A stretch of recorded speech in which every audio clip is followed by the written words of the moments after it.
This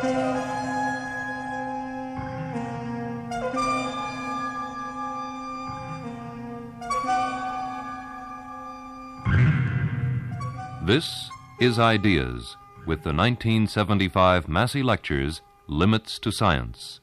Our speaker this year is Dr. J. Tuzo Wilson, and Dr. Wilson continues now with the fourth of the Massey Lectures, A Dialogue with Starvation. Dr. Wilson. Few subjects have provoked more discussion than the extent of the world's food supplies. Considering that they are essential to life, this is not surprising. But what is odd is that most of the disputants, since long before the time of Malthus 2 centuries ago, have always been gloomy, and that to date these pessimists have always been wrong. Famines have been many and grievous, but all have been local. At no time has there yet been worldwide starvation. In this talk, I want to consider some aspects of this subject, and particularly to point out some of the complexities which must be taken into account to understand why such diverse views have been possible. In the first place, as Professor T.T. Pohlmann pointed out in Science in May 1975, there is a serious lack of accurate data, not only in the quantities of available food, but also in the requirements of human beings.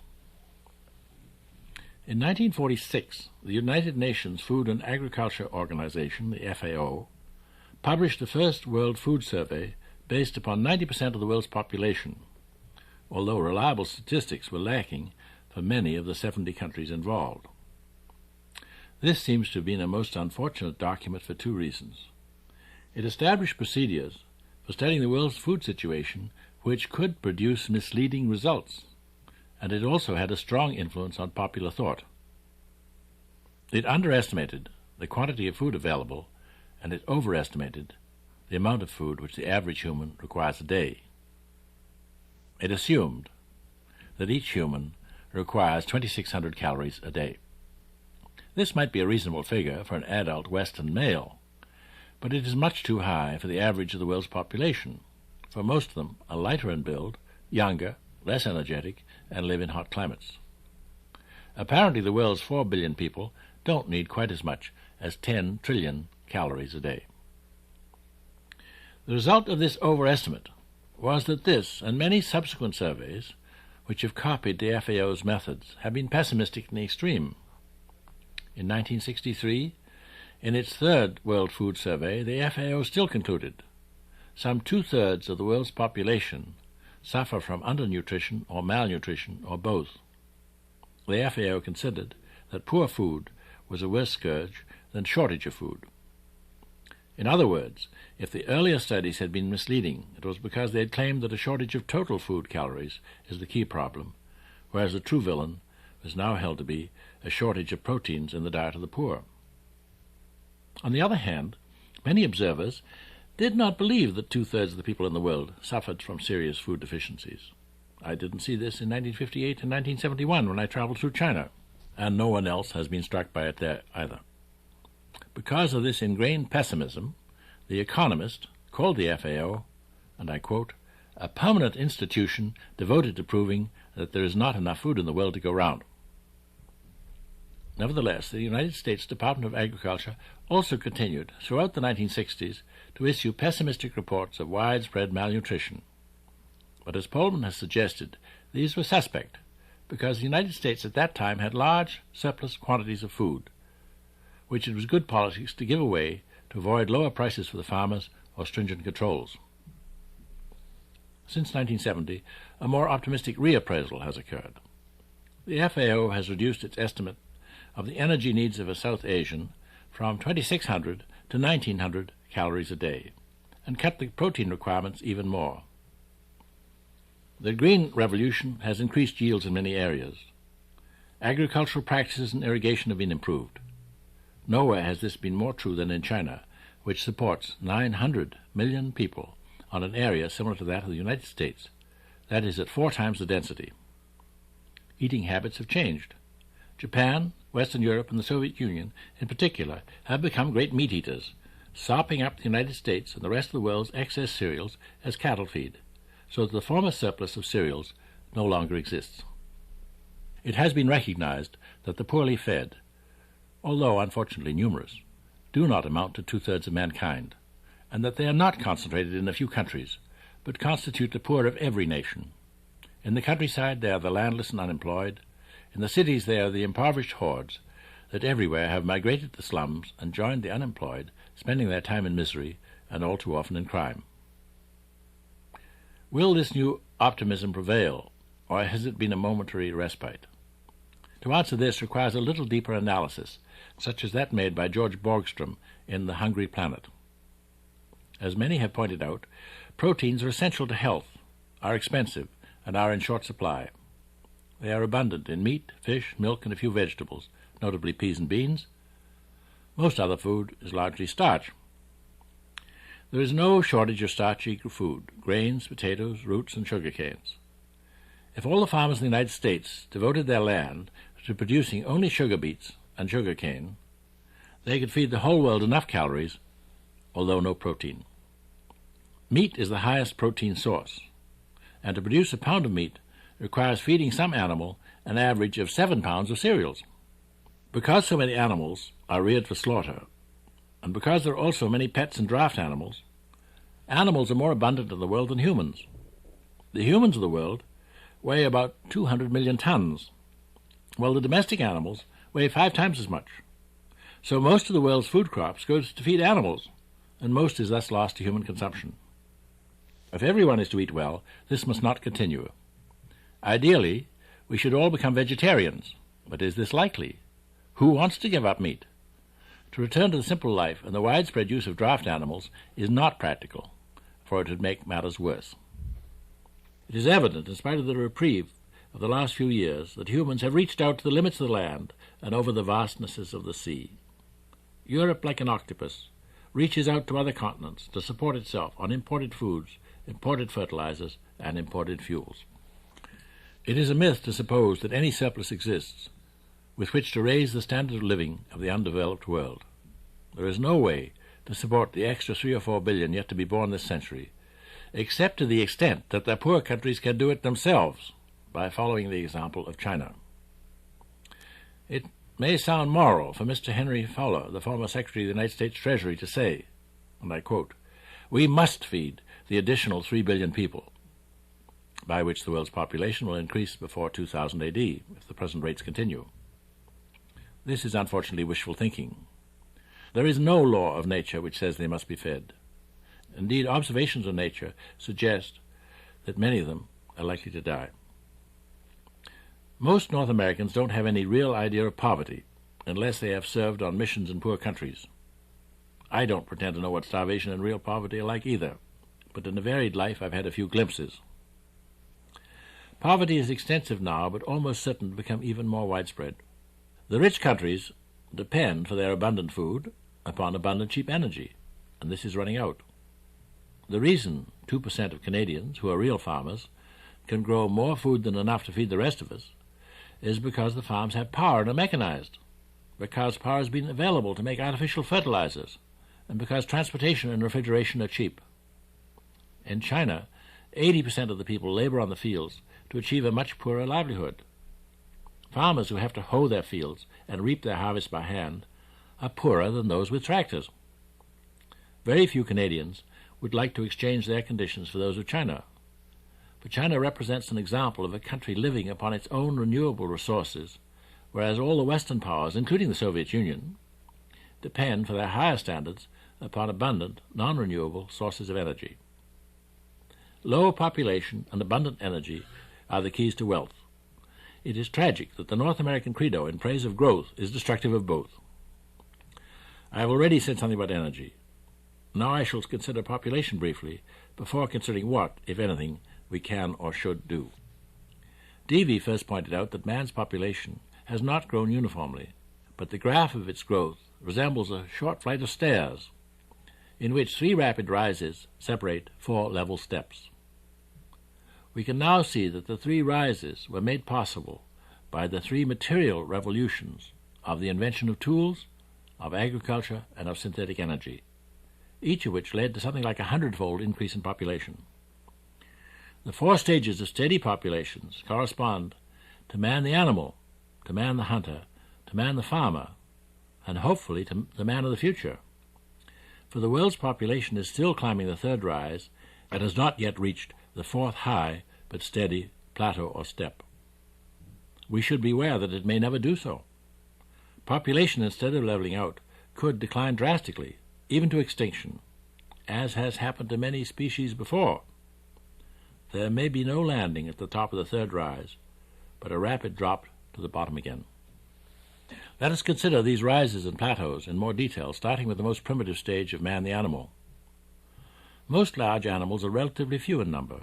There are perhaps only 25,000 elephants in the world, 10,000 lions and tigers, and only a few hundreds or thousands of each of the great apes. Although there formerly were more, it seems unlikely that the populations of these creatures were ever vast. It is remarkable that as many as tens of millions of buffalo covered the interior plains of North America. It also seems likely that the primitive humans emerging millions of years ago in African rift valleys never exceeded thousands or tens of thousands in number. They lived in complete equilibrium with their environment since they were part of nature. The invention of tools changed that. With tools, man became a better hunter. He could gather furs for protection and spread widely abroad, destroying the stocks of other large animals as he went. Where are the mammoths and mastodons of the Arctic, the great flightless birds of New Zealand and Madagascar, the wild cattle of Europe? They have all been eaten by man. Only those creatures, like the buffalo, deer, and the whale, which man could not catch easily without firearms, withstood the primitive hunter. Man dispersed and populations rose to hundreds of thousands or to millions, but again reached stability. The Eskimos with the number of caribou or seals they could catch, the Aborigines of Australia with their food supply. It is sad, even horrifying for us to read of starvation, cannibalism, infanticide, abandonment of the aged, and murder. But crime and tragedy were the common means of achieving no growth. When the gluttony of eating the last mammoth was over, many must have died of starvation, as did many of the Plains Indians when all the buffalo had been shot and eaten. Man the hunter reached a second level plateau of stable population, until with the invention of agriculture, populations burgeoned again and quickly rose up the next rise to tens and hundreds of millions. Nature was further desecrated, swamps drained, forests cut, and plains plowed. In Europe, the time of the ancient Celts and Britons and of the Romans was a great period of wealth and prosperity. Then, for a third time, growth stopped and population stabilized. Why? Not fundamentally because of invasion and pillage, but really because the populations of Central Asia and Europe had reached the limit of what the land would support with the methods available. For 1,000 years after 400 A.D., when the Romans retreated from Britain, the peoples of Europe were in turmoil, and their population remained static. This era was called the Dark Ages because people did not like the constant warfare, rapine, famine, and plagues which kept the population down. The Renaissance, and especially the invention of synthetic power, again brought the third period of rapid growth and another 100-fold increase in populations to billions today, and perhaps ultimately even 10 billion people in the world. As with each of the previous periods of growth, this period of growth has been a golden, happy age, but assuredly growth cannot long continue. For as we have seen, there is neither food, fuel, nor space to withstand more and more doublings of population and demand. To pretend, or perhaps to put it more kindly, to delude ourselves with the thought that if we can only get out of the present recession, that we can continue forever the same kind of economy based on continued 4% annual growth in the gross national product is ridiculous nonsense. And it's sad that the vast majority of political and business leaders are too short-sighted to see this. Few of them are concerned with anything more than a year or a few years ahead. Malthus said the power of population is infinitely greater than the power of the earth to produce subsistence for man. Population, when unchecked, increases in a geometrical ratio. Subsistence increases only in an arithmetic ratio.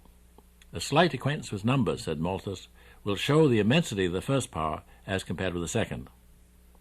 Economists and politicians, and especially developers, have often said that Malthus was wrong. Of course he was wrong in 1798 when he wrote, and he has been wrong ever since.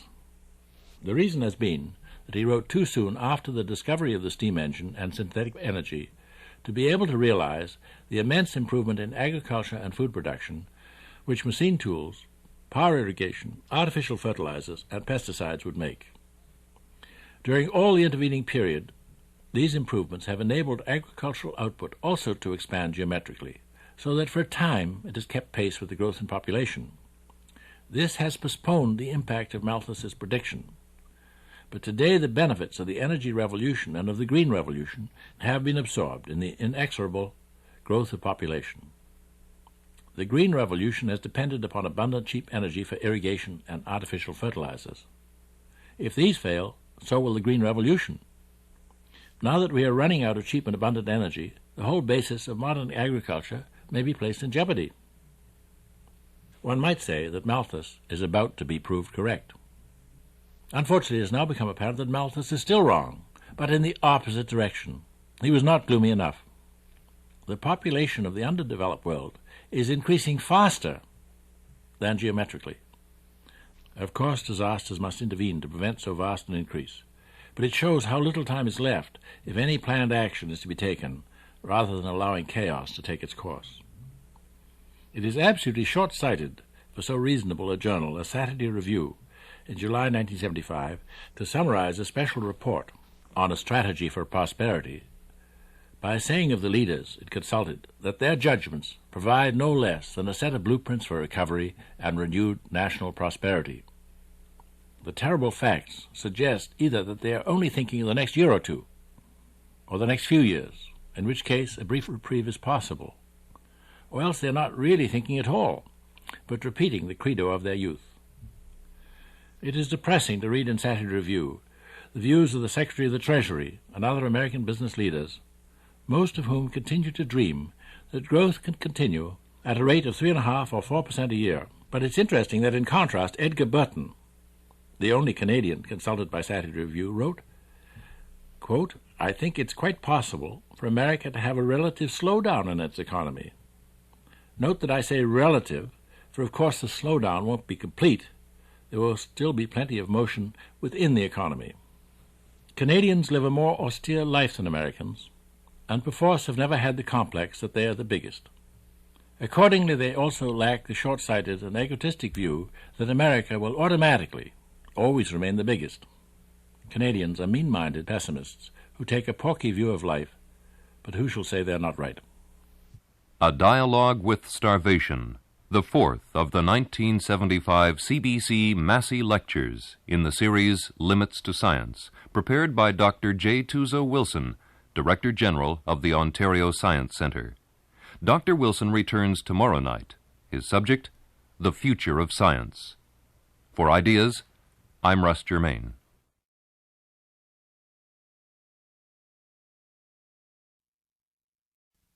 The 1975 Massey Lectures, Limits to Science.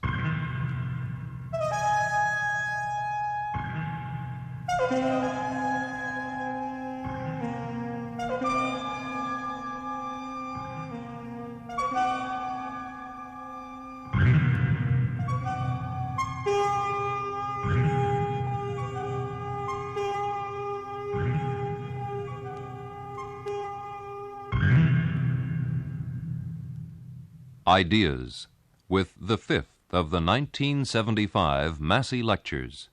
Tonight, The Future of Science. The series is given by Dr. J. Tuzo Wilson, Director General of the Ontario Science Centre. Following tonight's lecture, Dr. Wilson will be joined in a panel discussion on the subject Limits to Science. Our panelists are Dr. Michael Green, Technical Director of VITA, Volunteers in Technical Assistance, in Washington, and Jim Mullen, formerly Deputy Executive Director of the Science Council of Canada, and now Director of International Relations, Ministry of State for Science and Technology, Ottawa. J. Tuzo Wilson has been a chief exponent of the theory of continental drift, a subject of vigorous scientific controversy. 2 decades ago, the theory was almost universally rejected by geophysicists. It is now almost universally accepted, and is the most important explanation we have about the history of the Earth's surface. Dr. Wilson has written more than 100 scientific papers and 5 books. He has lectured at more than 180 universities on 6 continents. He is a Fellow of the Royal Society of London, a foreign associate of the U.S. National Academy of Sciences, past president of the Royal Society of Canada, vice president of the Royal Canadian Geographical Society, and is a companion of the Order of Canada. The 1975 Massey Lectures, Limits to Science. Tonight's topic, The Future of Science. Dr. J. Tuzo Wilson. In the previous talks, I have discussed some major themes which I now wish to explore further to see if we can do anything about them. In the first place, three great dangers threaten mankind with disaster. First, we have seen that the universal growth in population, improvements in the economy, and the luxury of the present Western world have been based upon the availability of abundant, cheap synthetic power, which we are in danger of running out of. Secondly, there are the enormous stockpiles of nuclear armaments and the rapid increase in supplies of deadly and explosive plutonium, more than enough to blow us all to pieces. Thirdly, there has been a runaway growth in population, which at the present rates will reach staggering billions of people within the next 50 years. To take the problem of energy first, it can be tackled in two ways simultaneously, and in both directions it is clear what should be done. First, men should by parsimony save energy, and secondly, men should seek new sources of energy. One sure way to make people save energy is by increasing its price, and this has already begun and will continue as energy gets scarcer. So much energy is employed in heating and transportation that campaigns for smaller and better insulated houses, more public transport, and less use of automobiles are well worthwhile. Airplane travel should be discouraged, trains reinstated, and highway construction stopped. This will be seen as an attack on many industries. But do those in charge ever consider how long they can continue as energy becomes scarcer? It's absolutely sound to seek possible new sources of energy with the utmost vigor, and to hope that some of them will provide us with power, but unwise to count on these sources, which so far are only wishful thinking. It's only 72 years since the first airplane flew, and only half that time since air services became common. Widespread automobile travel and major highways are of a similar age. The growth of these forms of transportation has reduced passenger traffic on the railways to a shadow of its former state, and has created vast government bureaucracies which plan airports and highways, let contracts and license vehicles, and even vaster industries to make and service roads, airports, vehicles, planes, and fuels. All these depend upon oil, and especially upon cheap oil, which we see to be vanishing. The scale of these undertakings is immense. The United States embarked upon its interstate highway system with a statement that it would cost $100 billion. Much of this may be in jeopardy, and the alteration of these industries will create enormous disturbances in the economy. I should imagine that the heads of major petroleum companies must be in an almost paranoid state. They are being attacked because of the high price of oil, which they cannot control. They can see supplies dwindling and increasingly coming from abroad. They will certainly be blamed as costs rise further and shortages occur. The capital costs of providing alternative supplies is immense, and probably even beyond their wealth to supply in adequate quantities. It would appear to be sensible to devote a far greater effort than has been made to start the manufacture of alternative fuels. Government help will almost certainly be required. Plants to turn coal into liquid fuels cannot be designed and built overnight. A vast amount of research is needed. Fuel is going to be much more expensive. Will road and plane transport continue on the present scale, or will their high costs bring about a return to railway travel and keep more people at home? Will the higher cost of liquid fuels bring about a return to coal to operate steam trains or to operate electric railways?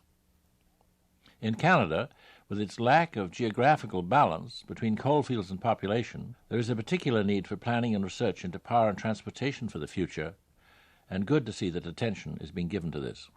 One policy which would reduce the demand for power would be to reverse the present race to the cities, which has occurred in every country, poor or rich, where not stopped by harsh laws. In the country, life is simpler. Less energy is used, people can walk to work, and grow or gather more of their needs. Life may be duller, but it is safer and more nearly self-sufficient. Growth of cities should be discouraged by all means possible. The second great hazard facing mankind is nuclear catastrophe. Of course, nothing is so wasteful as war and what is euphemistically called defense. On the other hand, the love of weapons is so deeply ingrained in man that it seems doubtful if anything can be done to greatly reduce this expenditure.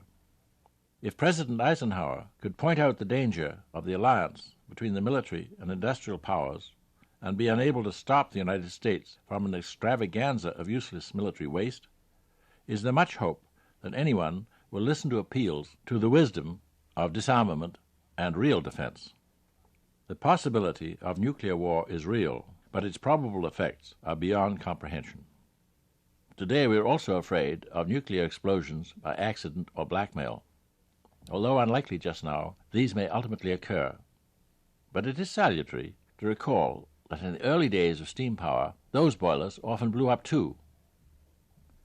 Charles Lyell, the English geologist, records that in France in July 1839, and I quote, "We left Nantes in a small steamer christened the Inexplosible, and had a most ridiculous scene by a rival steamer running up close to us. Everybody so terrified, such running and chattering, lest their boiler should explode against us, while we, being inexplosible, could not injure them." The explosion of steam boilers, and for that matter of escaping natural gas, are now rare events, but we should face the possibility of nuclear explosions either through accident or sabotage. We are assured that the CANDU reactors cannot blow up, and that no fissionable plutonium is being separated in Canada, so that it cannot be stolen to make bombs. On the other hand, some other types of reactors and the practices in some other countries are not as safe. The proliferation of nuclear arms and fissionable material is rapidly expanding and offers dangers so staggering that we rarely mention them. In addition to these dangers, questions have been raised about the overall value of nuclear power plants.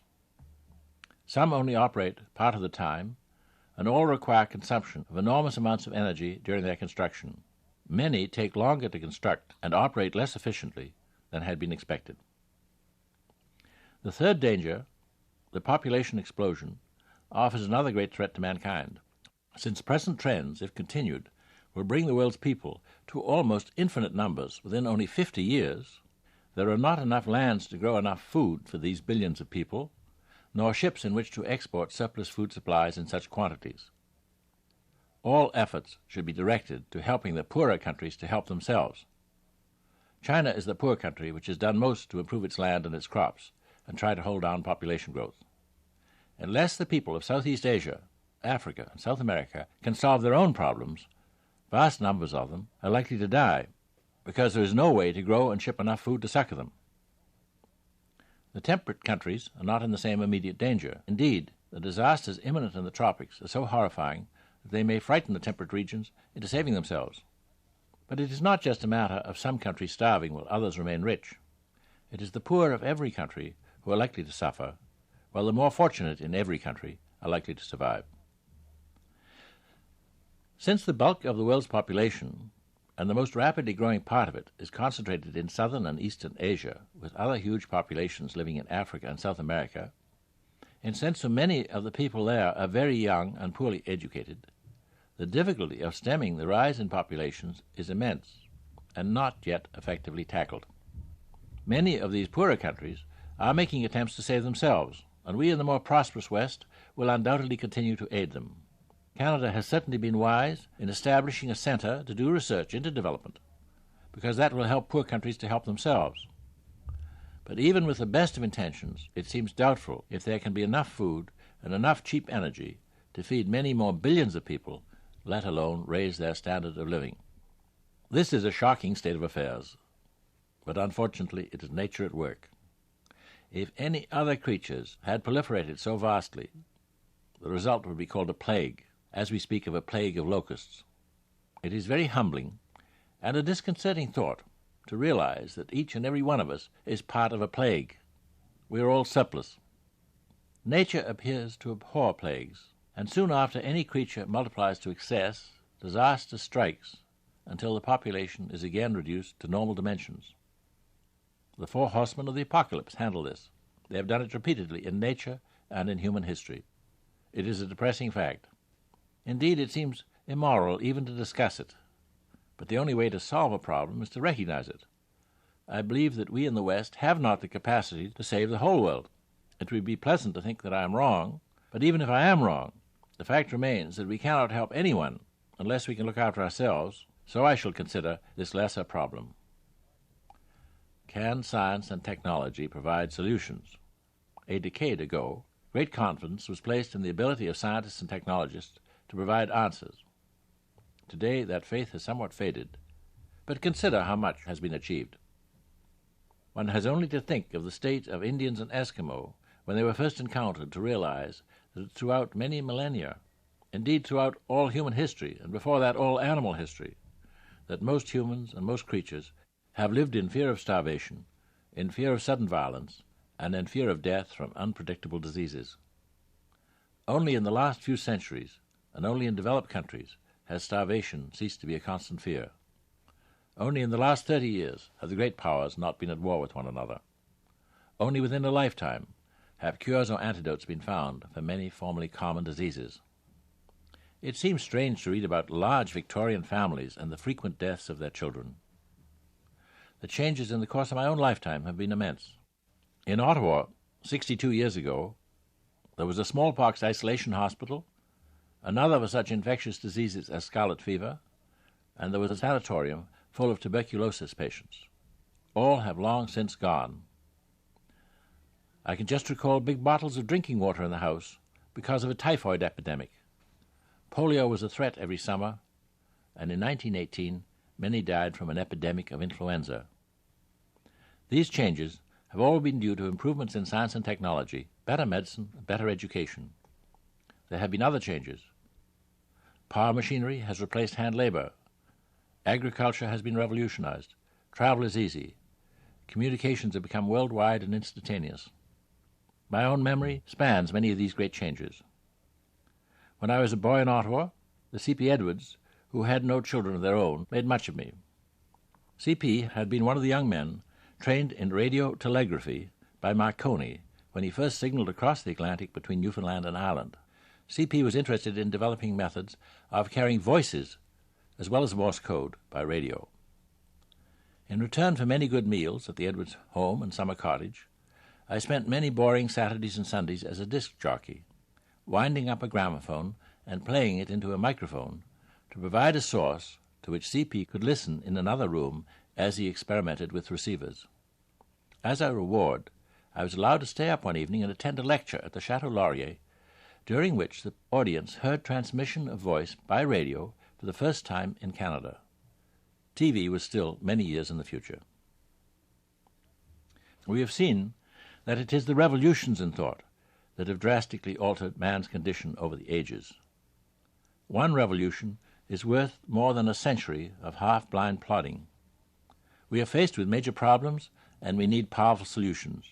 Could another scientific or technological revolution help? How can we promote the discovery of another revolution? Most of the men who instituted past revolutions did so in a most unexpected manner. Darwin was an indifferent student, and when his infuriated father wished him to enter the church and become respectable, he evaded this unpalatable fate by accepting a position as unpaid naturalist on the 5-year voyage of the Beagle, which led him to the idea of evolution. Copernicus was a monk who dabbled in astronomy, but has been accused of preferring a good time to serious work.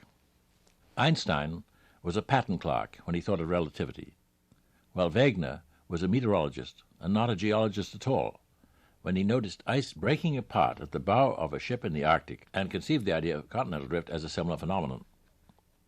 It is clear that no one has known how to create or finance scientific revolutions. No granting agency would have given money to most of these men, certainly not to any of them to support the work for which they later became famous. It is interesting that lack of funds did not stop them, but easy to understand, because what they produced were ideas, and ideas are cheap. It seems that not only does an original idea cost nothing, but the first new developments it opens are also inexpensive to explore. Thus, at the beginning of the revolution from classical to modern physics, Rutherford worked out the elements of nuclear theory by counting, with only a magnifying glass and a stopwatch, the scintillations generated by a fragment of radioactive material on a coated screen. He needed little money, and he paid all the bills for the Cavendish laboratory out of his own pocket. Today, nuclear physics is among the most expensive of sciences, with individual pieces of equipment costing hundreds of millions of dollars. It is a paradox that the greatest scientific achievements are cheap but unpredictable. The progress of normal science leads to many intellectual and practical developments. But do the veins of intellectual ores become worked out? Is it true that progress in any branch of science becomes more and more expensive and less productive until there is a fresh scientific revolution? If so, will there be an unending progression of revolutions, or is science finite? Are we coming to its end? Science progresses by a series of spurts in different subjects, each of which dies away to a crawl and is succeeded by another in a different field. Can this continue indefinitely? Is science an unending frontier, as Vannevar Bush proclaimed? Or did the atomic bomb, which he had done so much to launch, cause him to overreact? Most scientists, when they consider the matter at all, would agree with Bush that science must go on and on from glory to glory. To think otherwise would be sacrilegious. However, a quick look at Thomas Kuhn's list of scientific revolutions suggests that the first revolution in each discipline of science marks a change from the simple beliefs of practical, primitive men to some more sophisticated concept.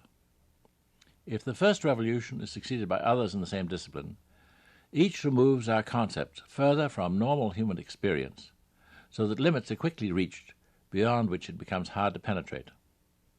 Whether the limits are real and absolute, or whether they reflect the limitations of the human mind and its understanding, is immaterial.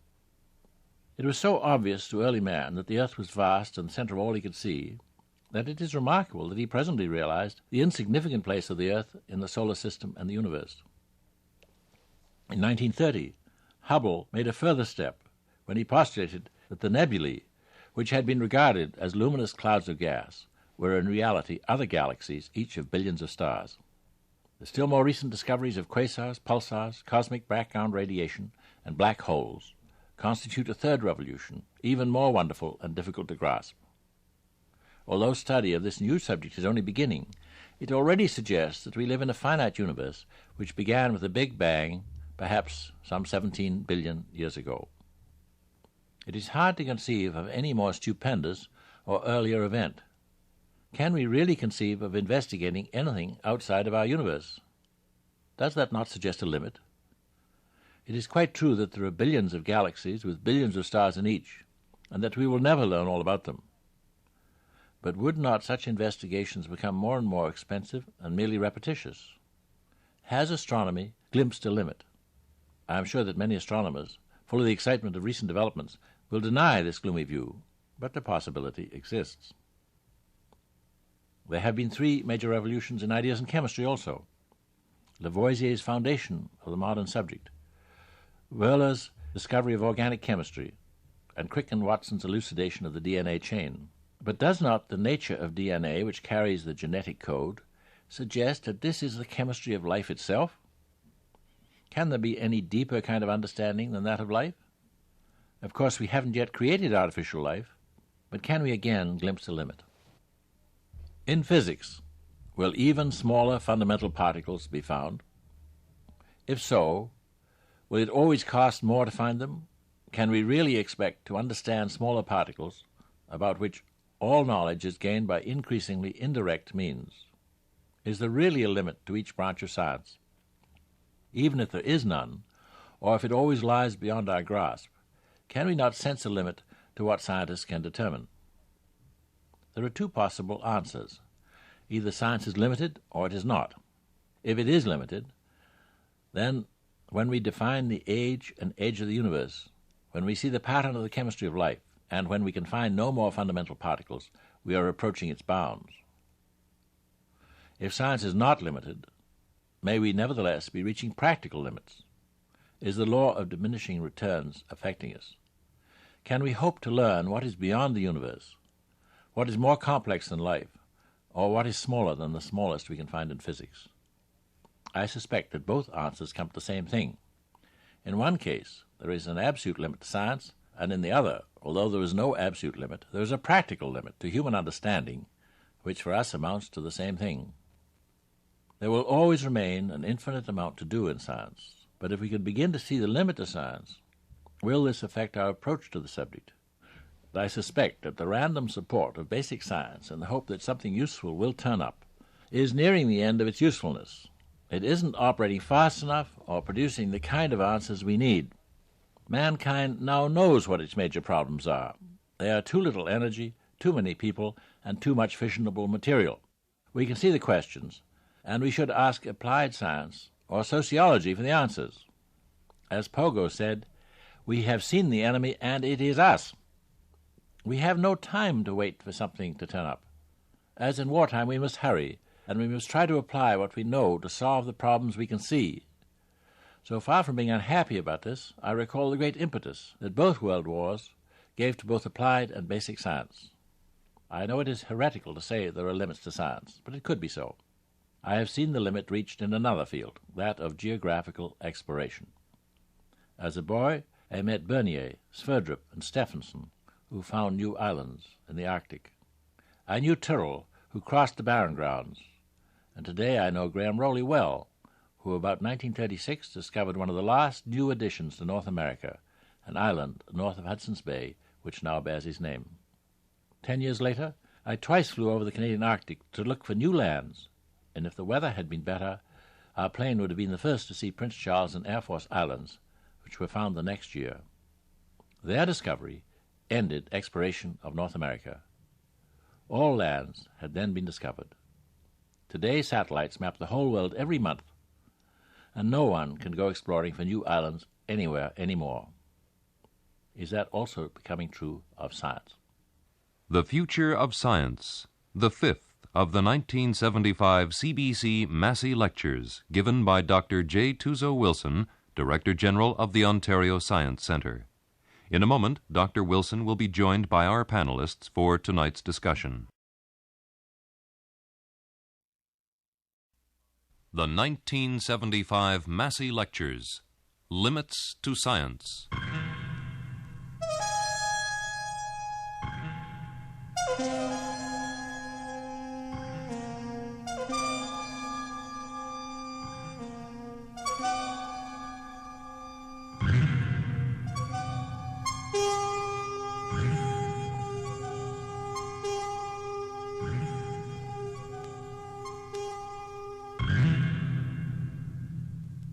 Ideas, with the sixth and concluding lecture of the 1975 Massey Lectures. The series is given by Dr. J. Tuzo Wilson, Director General of the Ontario Science Centre. Following Dr. Wilson's presentation, we'll hear a panel discussion recorded in London on the subject Limits to Science. Our panelists are Bernard Dixon, author of What is Science For?, Magnus Pike, Secretary of the British Association for the Advancement of Science, and Arnold Pacey, Historian of Technology and author of The Maze of Ingenuity. J. Tuzo Wilson has been a chief exponent of the theory of continental drift, a subject of vigorous scientific controversy. He is a Fellow of the Royal Society of London, a Foreign Associate of the U.S. National Academy of Sciences, past President of the Royal Society of Canada, Vice President of the Royal Canadian Geographical Society, and is a companion of the Order of Canada. The 1975 Massey Lectures, Limits to Science. The title Dr. Wilson has chosen for this concluding talk is 4 Billion White Elephants. Dr. J. Tuzo Wilson. Those who believe that science offers the best hope for easing mankind's present problems must consider how best to support science to carry out these tasks. Should this be by abundant grants for pure research in the hope of great new discoveries, or should it be through support of applied research on a large scale? Is science for the scientists who practice it, or for the public who pay for it? One view increasingly popular today is that the lay public should control science. This upsets scientists because they feel that the public would support applied science and that basic science would wither. They feel that that would be the end of science. Hence, most scientists think that they should be in control and determine who does what in science.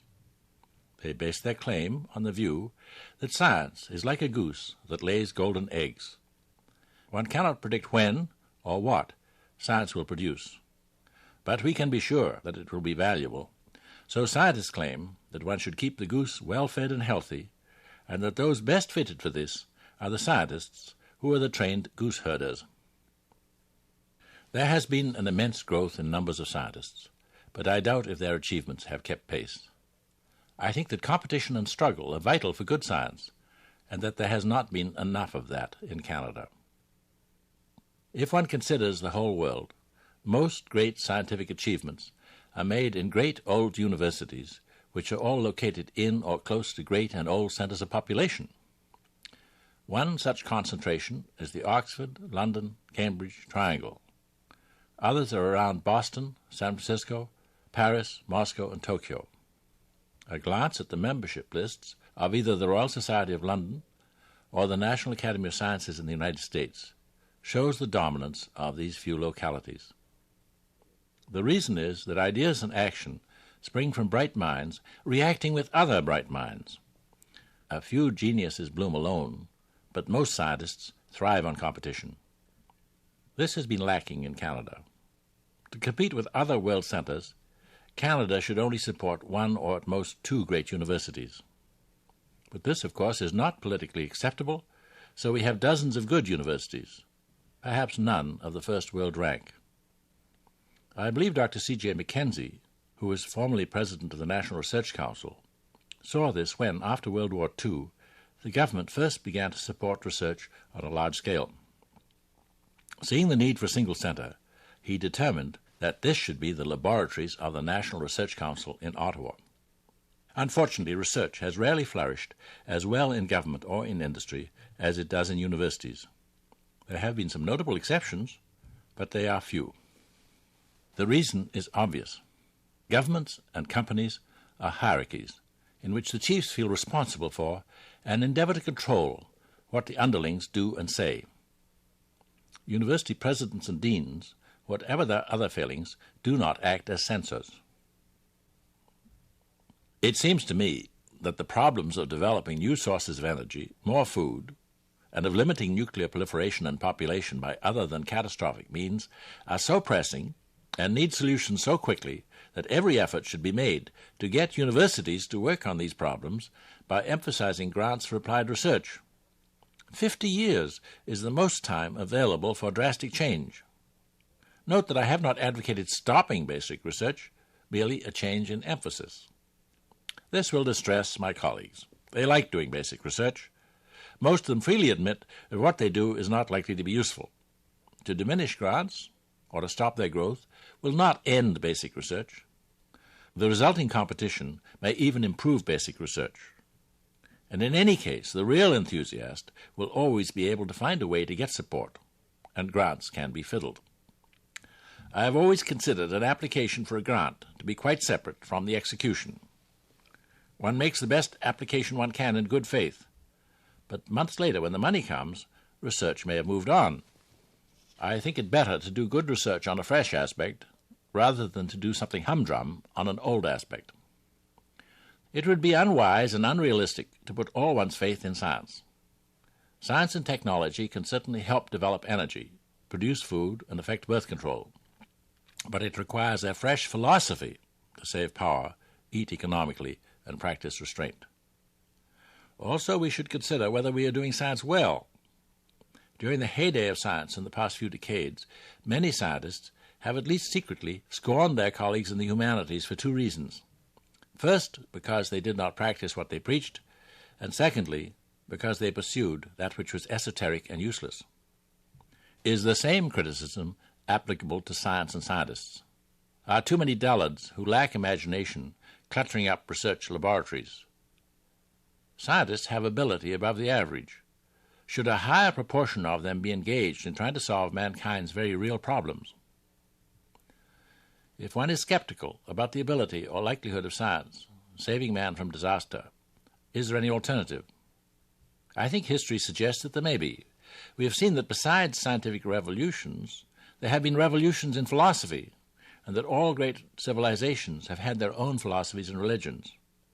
I strongly agree with Roger Godrez's first recommendation in his final report to the Science Council of Canada that we need a conserver ethic. This requires the equivalent of a scientific revolution, but in the field of economics. I don't think we will make any progress in solving the problems of recession and inflation till we recognize that continuous growth is contrary to natural laws. This will require a tremendous change in the philosophy of men in business and in government. Within 50 years, the pressures upon mankind will be unbearably great from shortages of energy and from too many people.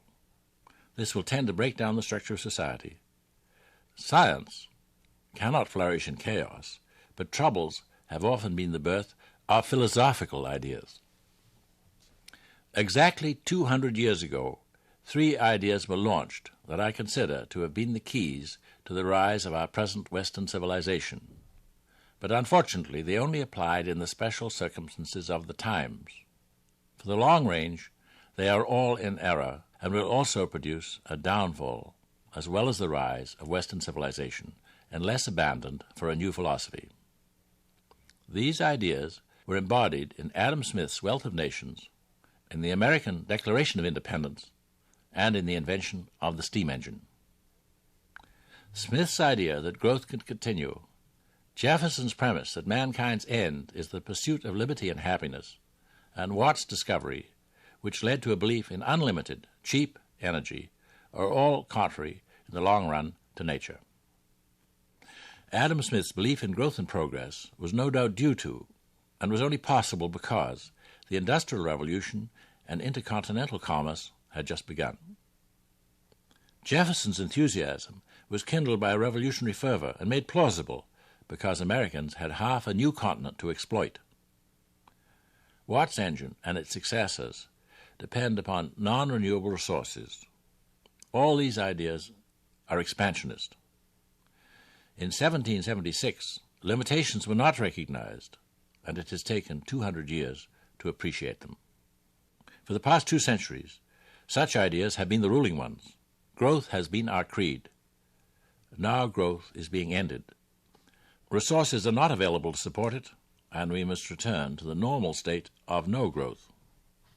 This is depressing for us, for we have been brought up to expect continuous expansion. But the state of no growth is the normal one in which all men lived until 200 years ago. Mankind's only hope is to seek stability, to look for law and good government, and to live within his means.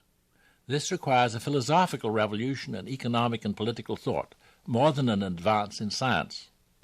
Yet this return to old values is the only path to follow. When the limits to growth are reached, man must return to the old morality, thrift, hard work, and discipline. Man was born to live in stable conditions, and a return to stability is certain. The passage will be hard, but it will be satisfying to those who reach it, because man cannot really cope with such rapid change as our generation has been witnessing. Our only hope is that the troubles now facing us will cause a new philosophy of moderation, of stability, of opposition to growth of all kinds to sweep mankind. It will have to be quite a revolution. It is sad, but realistic to consider that tragedy has begun to strike now in the poorest places.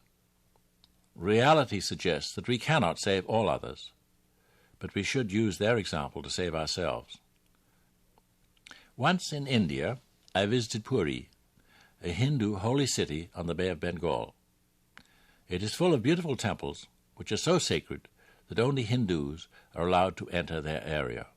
Non-Hindus have to be content with climbing a stand to look at them over a wall. The broad main street of Puri is the route followed by Jagannath, the great wagon which goes on parade once a year, and beneath whose wheels religious fanatics used to throw themselves to ensure a quick and direct trip to heaven.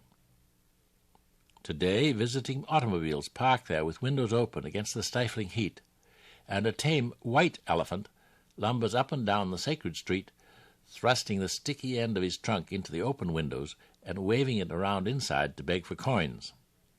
An elephant's trunk has a sort of thumb on it, which enables the well-trained animal to hold a penny until he, or more likely she, can deliver it to his or her master. White elephant, you say? Yes, white and pink elephants are real creatures.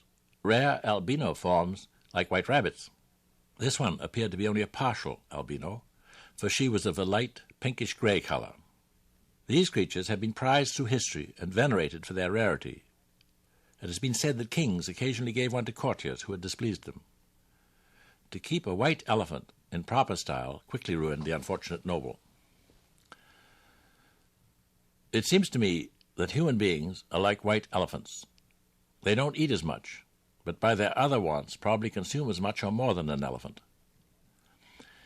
If anyone proposed keeping a herd of 4 billion elephants, he would be regarded as a complete lunatic. What are we to think of mankind?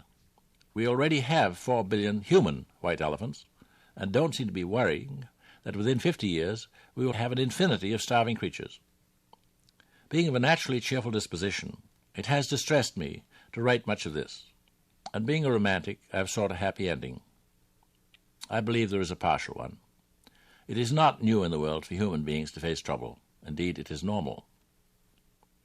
I think that people should remember that each of us faces the certainty of death, and we do so with equanimity. Why the death of a civilization should worry any of us more than the death of ourselves puzzles me. It is less certain. It is probably farther off. It may never affect us or our children or our grandchildren, and that is all that anyone ever worries about. If someone was so rude as to come up to me and say, "You are 66 years old. Statistics suggest that you have only 14 more years to live, and you are likely to be ill part of that time. You will certainly get feebler and perhaps senile. You have done all your best work and are losing your powers." If they said that, I would be shocked and annoyed. Fortunately, no one makes these remarks, although they are quite true. Indeed, for many years, doctors have told me how to preserve my health, agents have sold me insurance, the university has given me a pension, and someone sold me a house. All have been very kind and cheerful. We hide the inevitable under a cover of euphemisms, of which a supreme example is life insurance, which is one means of preparing for certain death.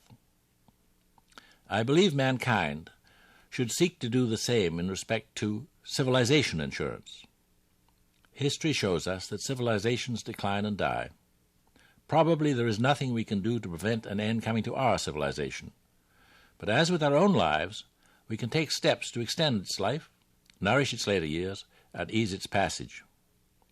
Science can help in these matters, but the urgency of timing suggests that more of it should be applied science. Even more important is to encourage a revolution in thought, leading to a new philosophy. The complete failure of governments and business to cope with the present troubles seem to me to stem from a desire to grow when growth is no longer possible. Economists are in the same frustrating state as we geologists were so long as we believed in fixed continents. Economists today, like geologists yesterday, need a revolution in their ideas.